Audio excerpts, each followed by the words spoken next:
Olá pessoal, estamos aqui em mais uma videoaula do site www.professorcaetano.com.br. Eu sou o professor Caetano Batista Neto e o tema de hoje é hemograma. Lembrando que esta videoaula não substitui uma aula presencial. Mesmo porque nós não temos espaço para fazer perguntas, responder perguntas, nós não temos uma interatividade necessária, pertinente a uma sala de aula, e o tempo desse vídeo ele é bem reduzido, que serve como um resumo do assunto, para que vocês possam pormenorizadamente estudar isso na literatura. Então, para ter uma ideia geral do que nós vamos falar sobre hemograma, vamos ter que abordar primeiro a introdução, que na verdade é o conceito de hemograma. O que vem a ser o conceito de hemograma?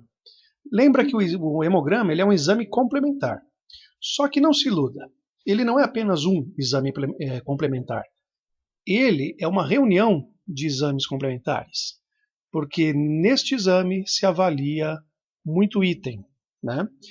É no hemograma que você vai avaliar a série vermelha do sangue, branca e as plaquetas. Lembra também que existem exames de sangue variados, não é só o hemograma. Quando alguém falar que fez um exame de sangue, você tem que perguntar qual o exame de sangue.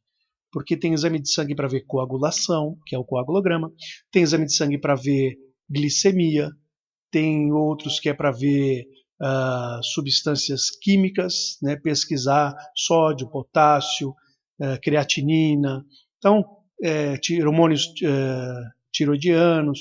Então tem várias coisas para se examinar para se avaliar no exame de sangue. Então no hemograma nós vamos ter alguns aspectos aí a ser considerados. Primeiro, o baixo custo, é um exame barato de ser feito. Hoje, nós estamos aí em 2014, para fazer um hemograma particular, você vai ter uma faixa variando de 30 e poucos reais a 50 e poucos reais. Então ele é um exame relativamente de baixo custo, pode ser feito de graça, a maioria dos convênios, o SUS e tal, e é um exame de simples realização, com a tomada do sangue, feita em laboratório, ou até mesmo em casa, para aqueles que não podem se locomover.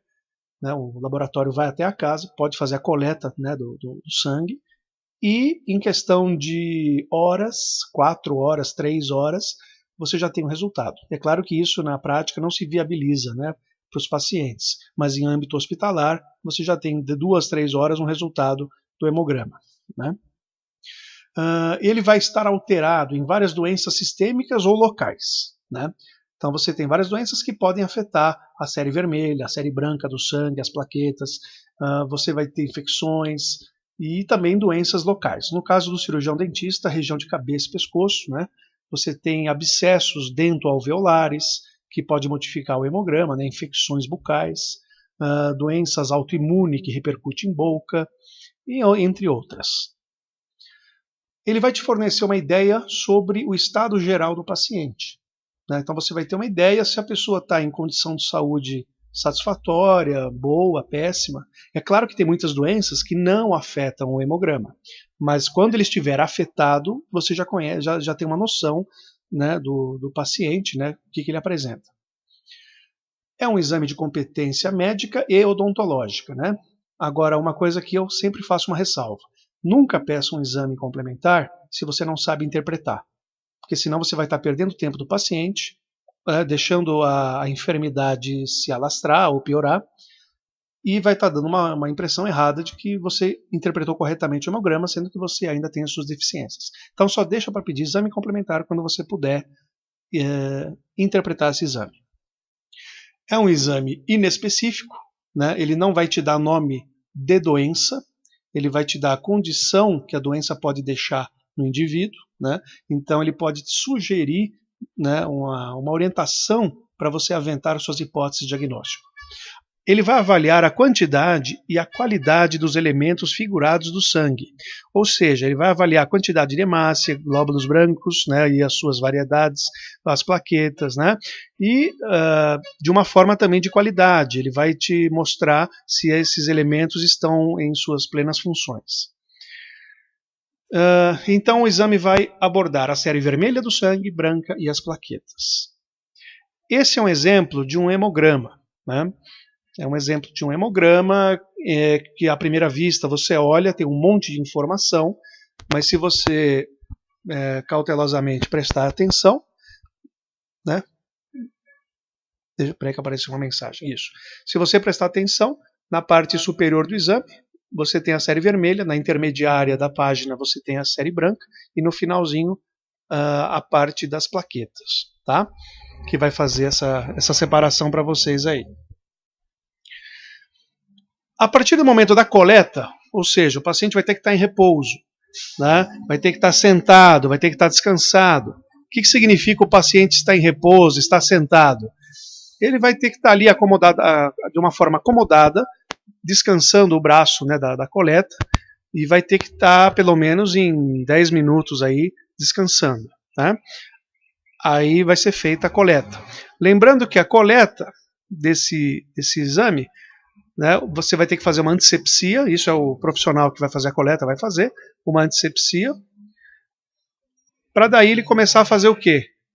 O garrote, ele vai usar o garrote para evidenciar as veias, né? E ele vai escolher a melhor para pegar. A punção, né, da agulha deve ser feita com o bisel da agulha voltado para cima, né? Para não rasgar o tecido e sim apenas penetrar, furar.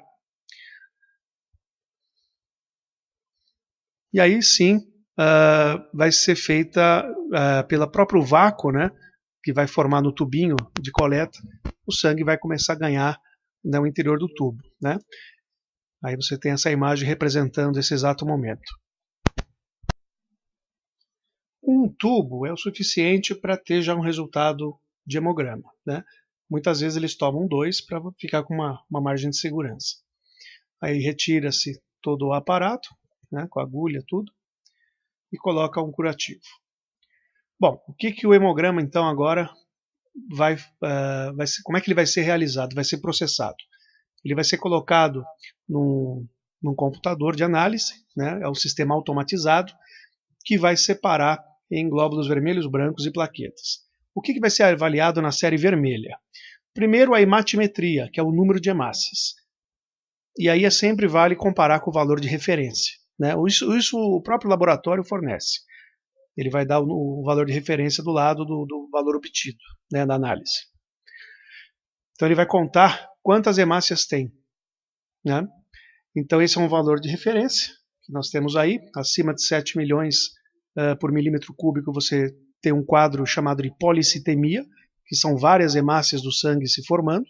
Isso não é uma condição normal, pode ser uma condição até de adaptação ou de doença. Isso vai ter que ser melhor interpretado mais para frente. E se o valor estiver abaixo do valor mínimo para mulheres ou para homem, você tem a oligocitemia, que é pouca célula do sangue, né? Você também tem esses termos chamando de eritrocitose, quando tem um aumento, né? Eritrocitose, o OSE é aumento, então você tem eritrocitose, que é aumento nos glóbulos vermelhos, ou hemácias. E você tem a eritropenia, que é a redução da quantidade de hemácias, né? Então aqui é um exemplo, a gente vai dar um zoom aqui, para vocês verem aqui a quantidade aqui da hemácia no quadro do lado esquerdo está normal, do quadro do lado direito está muito congestionado. Então no quadro do lado direito você tem aí o caso de uma policitemia ou eritrocitose, ó, comparando os dois aí. Então está se comparando a quantidade de hemácia por milímetro cúbico, né? A hemoglobina, também cuja sigla é HB, vai avaliar a quantidade da proteína média no plasma, encontrada no plasma, né? A gente sabe que a hemoglobina é responsável pelo transporte de oxigênio, né? E essa proteína fica na hemácia e ela que carrega, né, faz o transporte gasoso do sangue. Se você tiver uma deficiência de hemoglobina, você vai ter uma deficiência da oxigenação dos tecidos, né? Então isso denota uma patologia. E é liberada para o plasma após a dissolução da hemácia. Então a máquina, né, que centrifugou o tubo de ensaio, né, o tubo com sangue, ela vai acabar dissolvendo, ela vai promover uma dissolução da hemácia e aí vai conseguir ter o resultado da quantidade de hemoglobina encontrada nele. Outro item que se avalia na série vermelha é o hematócrito, né? O hematócrito ele é uma proporção entre o volume obtido da amostra e o número de hemácias, né? Então nós temos aí uma fórmula que expressa isso, que o hematócrito é igual ao número de hemácias sobre o volume, né? E aí vai dar uma porcentagem, tá? E essa porcentagem a gente vai comparar com o valor de referência. Então aqui nós temos o tubo de ensaio, né? Após ter sido centrifugado, você tem a parte superior, que é o plasma, a parte inferior, que são os glóbulos vermelhos, e a parte intermediária, né, que é a parte de plaquetas. E essa proporção, quanto de hemácia tem em relação ao total da amostra, que é o hematócrito, né? Então a gente tem uma ideia de que quanto maior for a quantidade de hemácia que você obtiver nessa amostra, você vai ter um hematócrito aumentado, né? Então, essa coluna, se você aumentar a quantidade de hemácia, ela vai subir, essa coluna vermelha. E isso mostra que o hematócrito vai subir, né? Então, o que pode fazer o hematócrito subir? Aumentar o número de hemácia, ou você também pode aumentar o tamanho da hemácia. Se você aumentar o volume dessa hemácia, você também tem hematócrito elevado. E o contrário também é verdadeiro. Se você diminuir a quantidade de hemácia, você diminui o hematócrito, e se você diminui também o volume da hemácia, você ainda tem uma redução também do hematócrito, né? E ainda pode acontecer as duas situações. Você tem um aumento do volume quanto um aumento da hemácia, ou uma diminuição do número de hemácia e também do volume da hemácia. Então você pode ter essas variantes aí, né? Outra coisa que pode alterar o hematócrito é a quantidade de plasma. Se você tiver menos plasma, né, vai reduzir a coluna superior, e aí dá uma falsa impressão de que você tem bastante hemácia, mais do que o normal. Só que em relação ao plasma, realmente você tem, só que porque você perdeu líquido. No caso de desidratação, você tem também uma perda líquida, né, do sangue, e isso pode reduzir uma diminuição do plasma, e dar um falso resultado no hematócrito de uma eritrocitose ou policitemia. Pois bem, outro item que vai ser avaliado é o volume globular médio, também chamado de volume corpuscular médio, né? Que vai avaliar o quê? O volume da hemácia, o volume de cada eritrócito. Quando ele está normal comparado com o valor de referência, diz-se o termo normocítico. Quando o volume está menor do que o normal, microcítico, e quando ele está maior que o normal, macrocítico. Daí você consegue dar nome a algumas anemias. O que é uma anemia macrocítica? É uma anemia cuja hemácia apresenta um volume aumentado. E uma anemia microcítica é quando tem o volume alterado para menos, né? Um volume menor do que o normal da hemácia. Então aqui você tem alguns exemplos, né, de umas hemácias do lado esquerdo diferente da do lado direito, né? Então é só você observar que a relação do tamanho da hemácia no lado esquerdo, né, você encontra algumas hemácias maiores do que do lado direito, né? E aí nós temos outro item que é a hemoglobina globular média, ou também chamada de hemoglobina corpuscular média. Também vai avaliar a hemoglobina, só que não agora em relação ao plasma. Vai ser a média da hemoglobina encontrada agora nas hemácias e não mais dissolvidas no plasma, né? E outro item é a concentração de hemoglobina corpuscular média. Aí sim você vai conseguir saber a quantidade por eritrócito de quanto que tem de hemoglobina. Então é a média de hemoglobina em cada hemácia agora. Então é uma ideia de um valor numérico, né, sobre cada hemácia quanto de hemoglobina está carregando. Se ela for uma quantidade normal de hemoglobina que a cada hemácia carrega, na hora de corar, para visualizar esse processo, vai ter uma coloração normal, por isso que se diz o termo normocrômico. Se a coloração for acima do normal, hipercrômico. E se for inferior ao valor normal de referência, você tem hipocromia ou hipocrômico. Por isso que existem anemias macrocíticas ou microcíticas, que é o volume da hemácia, e aí você vai falar sobre a concentração de hemoglobina em cada hemácia, dizendo se ela é normocrômica ou se ela é hipocrômica ou hipercrômica. O que significa esse termo, então?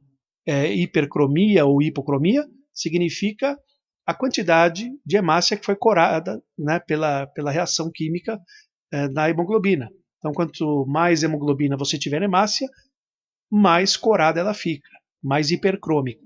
Quanto menos corada ela ficar, ela disse que ela fica hipocrômica, né? Pouca coloração. Então você também consegue ver isso nestas lâminas aqui, ó. A do lado esquerdo, você tem hemácias no lado esquerdo hipocrômicas, pouco coradas no seu centro, né? E as do lado direito, elas parecem até umas esferas, né? Elas estão bem coradas, hipercrômicas, né? E a velocidade de hemossedimentação nem sempre vem no exame, né? Mas é a velocidade de formação de corpo de fundo, né? De degeneração celular. Então vai avaliar a presença de imunoglobulinas, forma aqui está escrito copo, mas é corpo, forma um corpo de fundo maior na amostra. Então o volume de hemossedimentação elevado significa que tem bastante imunoglobulinas, e isso mostra que tem certas doenças que favorecem isso, como doenças degenerativas, infecções, doenças autoimunes e doenças malignas. Então, nessas situações, você tem um VHS elevado, né? Por isso que agora nós estamos interpretando o hemograma e não apenas conferindo com valor de referência, como os pacientes fazem quando abrem os exames. Então, examinando já a série vermelha, né? O patologista ainda vai fazer um estudo da lâmina, que ele acaba fazendo um esfregaço da lâmina e verificando a sua forma no microscópio, né? Então ele vai avaliar a forma e o tamanho das hemácias, propriamente dito agora, né? Não é só o computador que avisa isso, o patologista vai conseguir ver isso. O termo anisocitose ele é reservado quando você tiver uma situação de alteração no tamanho da hemácia.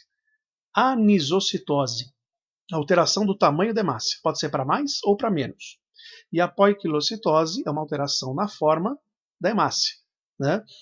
Aí ela vai ter formas, por exemplo, de foice, que é a da anemia falciforme, esfera, vai ter em forma de raquete e assim vai. Quando você tem uma alteração do tamanho, uma anisocitose de volume aumentado, você diz que a anisocitose ela é do tipo macrocítica. Se a anisocitose, né, for de tamanho reduzido do volume da hemácia, você diz o termo microcítica. É o que nós vimos isso sobre o volume corpuscular da hemácia, né? E aí são as formas que ela pode adquirir, as alterações, né? Foice em forma de raquete, em forma de esfera, em forma de alvo, canoa, oval e assim por diante. Lembrando que a hemácia ela é bicôncava, né? Se você alterar a forma da hemácia, você vai ter um prejuízo na função, que é transportar o oxigênio. Então, qualquer dessas formas descritas aí já mostra algum problema, mostra um tipo de anemia, né? Então, nós temos sempre que tomar a hemácia bicôncava como o modelo da forma padrão, tá? Qualquer alteração você vai ter prejuízo na função. Aqui você tem uma amostra de hemácias em que você tem hemácia normal e misturando com hemácias alongadas e achatadas, muitas vezes em forma de foice. Então é um exemplo de uma lâmina mostrando uma anemia falciforme. A série branca vai avaliar a quantidade de leucócitos que existe no sangue. Então ela vai fazer também uma contagem diferencial. O que é contagem diferencial? Ela vai diferenciar os tipos de glóbulos brancos que existem na amostra. Então, ela vai fazer uma leucometria, que é avaliar a quantidade total de glóbulos brancos, né, de leucócitos, e depois ela vai te informar quanto desses glóbulos brancos foram encontrados. Quantos de basófilo foi encontrado, eosinófilo, monócito, linfócito, né? E aí ele vai te dar uma porcentagem individualizada, por isso que chama contagem diferencial, ele vai diferenciar os glóbulos brancos.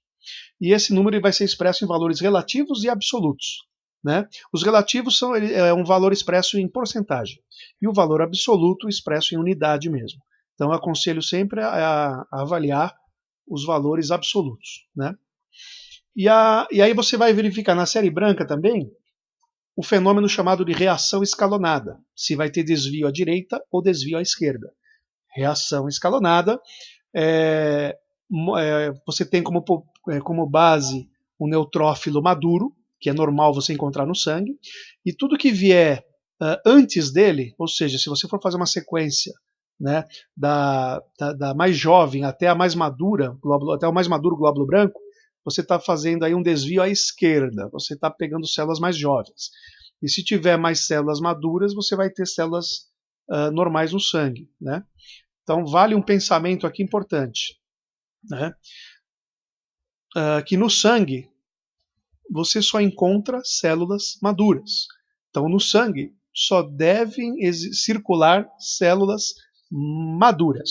Se você lembrar dessa frase, tudo que você encontrar agora no hemograma que denunciar célula jovem, você já fica preocupado em aprofundar o seu exame, né? Ou encaminhar o paciente. E as plaquetas? O que vem a ser plaqueta? Plaqueta é uma parte de uma célula, nem é uma célula propriamente dita. É um fragmento de célula, cuja função básica é formar um coágulo sanguíneo, né? Participa do fenômeno da coagulação. Então vai avaliar o número de trombócito. Trombócito é o outro nome de plaquetas, né? São células do trombo, células do coágulo, né? Então as plaquetas, ele ali só vai te mostrar a quantidade que foi encontrada na amostra. Não vai te falar mais um estudo aprofundado das plaquetas, tá? Então vai te dar uma ideia geral. Nessa imagem, a gente está observando as hemácias, né, em rosa, e em roxinho as plaquetas. Então, realmente, o que você está vendo aí, esses pontilhados arroxeados, são pequenos, bem menores que a hemácia, e realmente são as plaquetas, né? Por isso que se faz existe um termo, né, que quando você tem muita plaqueta pelo espaço analisado aí, você tem uma trombocitose, ou seja, aumento do número de trombócito de plaqueta. E isso é mal. Não se deve ter muito trombócito circulante, porque ele favorece e propicia a formação de coágulos ou de êmbolos, né? Podendo ter trombose, embolias. Agora, por outro lado, o contrário também é prejudicial. Se você tiver uma redução significativa de plaqueta, chamada de trombocitopenia, penia é plaqueta, né? Desculpe, penia é redução da quantidade, né, de plaquetas. Então, você também tem um prejuízo na formação do coágulo, né? Pessoas com pouca plaqueta no sangue, né, com plaquetopenia, vai ter uma dificuldade maior em coagulação. Então, são pessoas que têm, durante um procedimento cirúrgico ou até mesmo uma punção de uma agulha, uma anestesia, favorece a ruptura de vasos e a sua demora na coagulação. Então, esta é uma ideia geral que nós estamos tendo do hemograma, né? E agora, a questão da interpretação é isso. Você vai comparar os dados obtidos com os valores de referência, né? Você pode ver que no lado direito, na coluna do lado direito, são os valores de referência, e você vai procurar onde estão as diferenças. Eu costumo ticar onde tem a diferença. E aí você vai começar a interpretar, porque não basta comparar com o valor de referência, você tem que entender o que está acontecendo, né? E é assim que funciona o hemograma. E a parte de baixo, né, são os leucócitos, ele dá o número geral dos leucócitos, junto com a contagem diferencial também. Quantidade de neutrófilos, eosinófilos, basófilos, linfócitos, monófilos. E aqui no caso, em que foram encontrados mielócitos, olha, numa quantidade aí de 150. Né? Esse mielócito, que eu digo que é uma célula jovem, é uma célula que vai dar origem ainda a um glóbulo branco, do tipo neutrófilo, monócito. E esse mielócito que não deve circular no sangue. Lembra do recadinho. Só deve circular no sangue células maduras. O mielócito não é célula madura. Por isso que você tem que agora investigar. Em que situações você tem produção de glóbulos brancos jovens circulando no sangue, né? Em situações de proliferação da medula óssea, no caso de leucemia, né, que é o câncer da medula óssea. Em caso de alguns medicamentos, podem provocar uma hematopoiese acelerada, né, uma fabricação de sangue acelerada, né, porque quem fabrica o nosso sangue é a medula óssea. Né? Você também tem o contrário disso, que é a diminuição de glóbulos brancos, diminuição de glóbulos vermelhos. Você também pode ter medicamento atuando nisso. Né? Mas ainda em casos degenerativos, né, ou casos em que você encontra mielócito elevado, é leucemia e infecções agudas. A infecção aguda necessita do organismo uma defesa rápida, abrupta, e aí acaba colocando células jovens para combater uma infecção aguda. Já na infecção crônica você não encontra mielócitos ou metamielócitos ou promielócitos em quantidade elevada no sangue, porque aí numa infecção crônica o seu organismo dá conta de produzir uma quantidade, numa vazão suficiente para combater a infecção, né? Então, se você encontrar mielócito, metamielócito ou promielócito no hemograma, são células jovens, tem que fazer uma investigação mais a fundo ou encaminhar o paciente para um hematologista, né, ou um clínico geral médico, né? Então, essa é uma ideia rápida, sucinta, superficial até do tema, né, um tema que exige bastante explicação, exercícios, né, eu costumo dar um exercício sobre vários hemogramas e tentar interpretar um por um. Mas espero ter ajudado, pelo menos, agora a guiá-los para uma literatura aprofundada aí no assunto, para um estudo, né, na literatura aprofundada. Se você gostou do vídeo, curte e acesse o site www.professorcaetano.com.br para ter mais informações e outros vídeos. Muito obrigado e até o próximo tema.